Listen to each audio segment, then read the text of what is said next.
Hello students. जैसा कि आप सब जानते हैं कि केमिस्ट्री एक आसान सब्जेक्ट है, ठीक है। और इसे बड़े आराम से क्या किया जा सकता है, आपका इसमें अच्छे से कंप्लीट करके सिलेबस टाइम पे कंप्लीट करके पूरे में से पूरे मार्क्स लाए जा सकते हैं, ठीक है। जबरदस्ती केमिस्ट्री को लंबा खींचने का कोई मतलब नहीं है। आप क्या करें, शॉर्ट नोट्स बनाएं, ठीक है। चाहे वो इनऑर्गेनिक हो, चाहे वो ऑर्गेनिक हो, चाहे फिजिकल हो, फिजिकल के अंदर जैसे फॉर्मूला हो, तो फिजिकल केमिस्ट्री के जितने भी जो फॉर्मूलाज होते हैं उनको आप क्या करें, पतली कॉपी में क्या कर लें, डायरेक्ट लिख लें। और एक एक न्यूमेरिकल जो है उस फॉर्मूला पर बेस होता है, उसे अपनी कॉपी के अंदर क्या कर लें, आपके इसमें उसको एज एग्जाम्पल क्या करें, लिख लें, ठीक है। फिर बात आती है कि आईओसी। आईओसी के अंदर जो जो इंपॉर्टेंट बातें होती है, जैसे इंपॉर्टेंट मेल्टिंग पॉइंट का डेटा, बॉइलिंग पॉइंट का डेटा हो गया, ठीक है।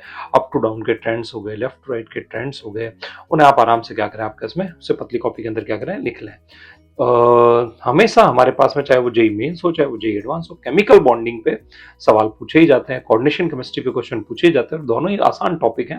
तो इनकी भी जो इंपॉर्टेंट इंपॉर्टेंट जो बातें होती है, ठीक है, उनको आप क्या करें, अपनी कॉपी में लिख लें। जो ज्योमेट्रिकल आइसोमर्स और ऑप्टिकल आइसोमर होते हैं कोऑर्डिनेशन केमिस्ट्री के, उनको आप क्या करें, आपके इसमें उनके भी आप डायरेक्ट जो है, मतलब किसके कितने, जैसे MA2 B2 C2 हो गया, ठीक है, MA3 B3 हो गया, इस तरह के जो मेटल कॉम्प्लेक्सेस होते हैं उनके कितने ज्योमेट्रिकल आइसोमर होते हैं, कितने ऑप्टिकल होते हैं, उनको आप डायरेक्ट अपनी कॉपी के अंदर क्या कर लें, आपके इसमें लिख लें, ठीक है। और उसके बाद में जो पी ब्लॉक जो होता है, उसकी जो इंपॉर्टेंट जो रिएक्शन होती है, उन्हें आप क्या करें, आपके इसमें देख लें, जो सिलेबस के अंदर है, ठीक है।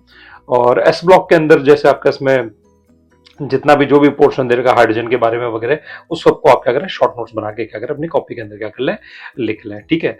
सॉल्ट एनालिसिस एक बड़ी चीज है। सॉल्ट एनालिसिस के अंदर आपको हो सके तो मेरा यह मानना है कि आपको लैब में जाके एक बार, जैसे आपने थ्योरी पढ़ी, और थ्योरी पढ़ने के बाद में आपको क्या करना चाहिए, एक बार एक्सपेरिमेंट को परफॉर्म करना चाहिए। जैसे कि कहा जाता है कि भाई आपने क्या किया, आपका इसमें नाइट्राइट है, नाइट्रेट है, उनमें H2SO4 डाला, ब्राउन कलर की गैस निकली। ब्राउन कलर की गैस निकली, वो ब्राउन कलर की गैस कौन सी गैस है, क्या है, वो NO2 है, ठीक है, वो कैसी दिखती है, ठीक है। तो आपने थ्योरी पढ़ी, उसके बाद में एक बार अगर आप एक्सपेरिमेंट अगर आप कर लेते हैं, ठीक है, तो आपको वो दिमाग के अंदर हमेशा के लिए क्या होता है, आपके इसमें वो पूरा पूरा छप जाता है, ठीक है।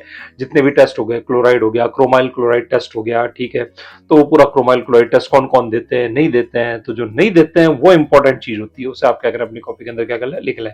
और मोस्टली जो बहुत ज्यादा एक्सेप्शंस होते हैं, ठीक है, तो इक्का दुक्का जो एक्सेप्शन आपको याद हो जाए वो ठीक है, बाकी एक्सेप्शंस तो अगर आप ढूंढने जाओगे तो इनफाइनाइट एक्सेप्शंस मिलेंगे, ठीक है। उनको लेके ज्यादा परेशान ना हो, क्योंकि एग्जामिनर जब भी आपका इसमें सवाल बनाता है तो उसका उद्देश्य ये नहीं होता है कि बच्चे को परेशान करना, ठीक है। जो एनसीईआरटी के अंदर जितनी चीजें दे रखी होती है वो उसी पर ही क्या करता है, फोकस करता है। तो